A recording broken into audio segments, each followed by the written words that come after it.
Well, I found the opportunity of public service to be very attractive to me as a young boy. And I went to Iowa Boys State when I was, I think, a junior in high school, and was elected there Secretary of State. And we went into Des Moines and we met the then current Secretary of State, and the governor met the governor, and I got very interested in politics at that time and public service. And when I went to college, I studied government, and when I had an opportunity, later in life, I became active in public service politically. I think the things that you can do for other people, I really do, and enhance their lives, improve their opportunities, enrich their lives. I think it's hard to imagine anything more satisfying than be able to be in a position to do that for people. I've been incredibly impressed with their, not only their intelligence, but their interest in public service, the way they follow politics. I met with a group of them yesterday, and I must say, I wish the whole country could hear their questions and their answers themselves about the current political scene. The individuals who are involved, how closely they're following it, and how informed their decisions are. So that was rewarding.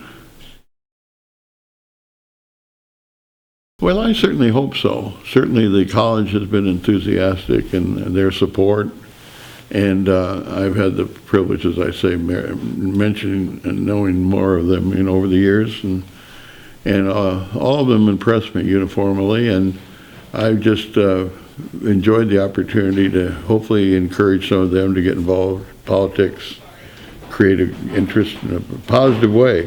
And it's difficult today. It was easier in my time, so-called, to get involved in politics because it was the thing everyone really wanted to do. The John F. Kennedy years, and public service was the most exciting thing you could possibly get involved with and do in terms of your life's work.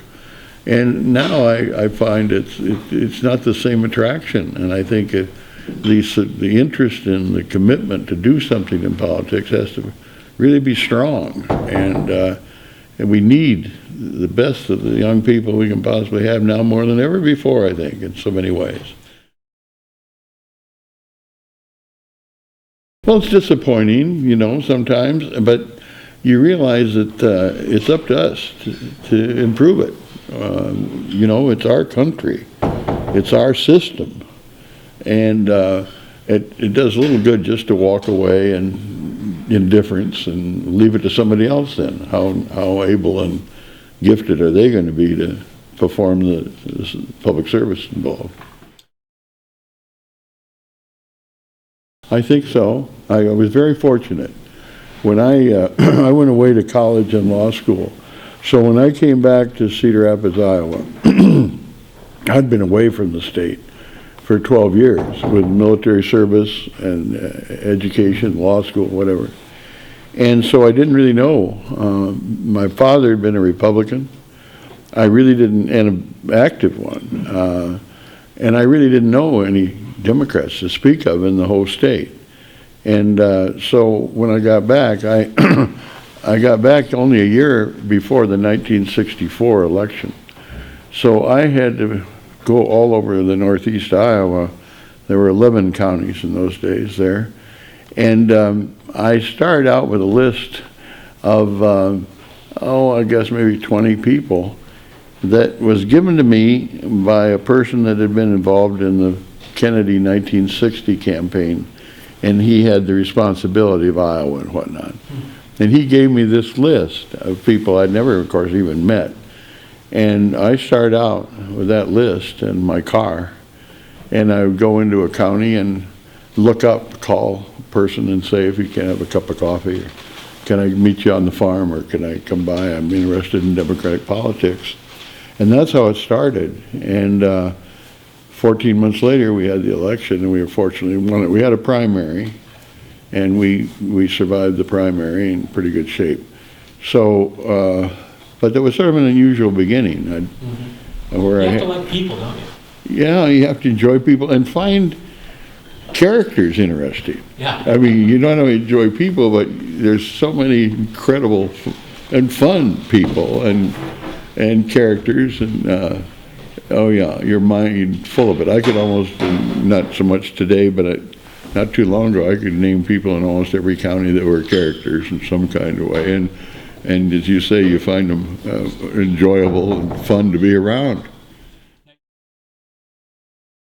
Let's see, I think about 4 years into my Senate service from Iowa, and I was contacted, and she indicated that the magazine that she was working with had some interest in doing a profile on a member of the Senate, and they'd come consider me for that. So that was where I first met her. And then she spent, as I recall, she would know best, but I think she spent a week or so following me around the Senate, and then a week out here in Iowa, traveling around the state.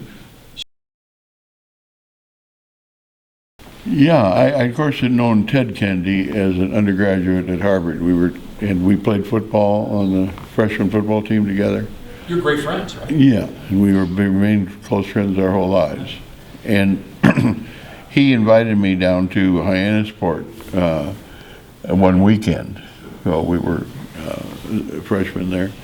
And while we were playing touch football on the lawn, this limousine arrived, and Jack Kennedy, who's then a member of the House, I think, got out of the back and went into the house. And we kept playing, and shortly after that, the second story window opened up, and he yelled out, "Culver's a bum." and I never met him. And then he came out, and he had a great sense of humor. And he was really an extraordinary personality and attractiveness. And he played touch football with us. His back was always a problem, so he would only pass the ball for both sides. But that was the first time I met him. But I stayed in the White House with Ted Kennedy during Ted Kennedy's campaign. I helped with him, and we were in Washington, and we stayed at the White House prior to Ted Kennedy's appearance on Meet the Press. It was an interesting experience, and of course, to meet Joe Kennedy, who was an incredibly imposing personality, not only extraordinarily successful business and whatnot, but he had been ambassador to the Court of St. James and active in national politics with Roosevelt and whatnot. Well, when I had dinner there one night when Ted was running, and Joe Kennedy and Mrs. Kennedy and Jackie Kennedy and the president were all together. We were all there at dinner. And after dinner, Ted Kennedy walked Jack Kennedy back to the house that he had rented nearby. And suddenly I found myself in the living room alone with Joe Kennedy. And he said to me, "I'm real happy you're helping Ted in his campaign. I know it's really helpful to him and invaluable to him. But you should realize this is a great opportunity for you, too." Oh, I guess that I was honest and gave it my best.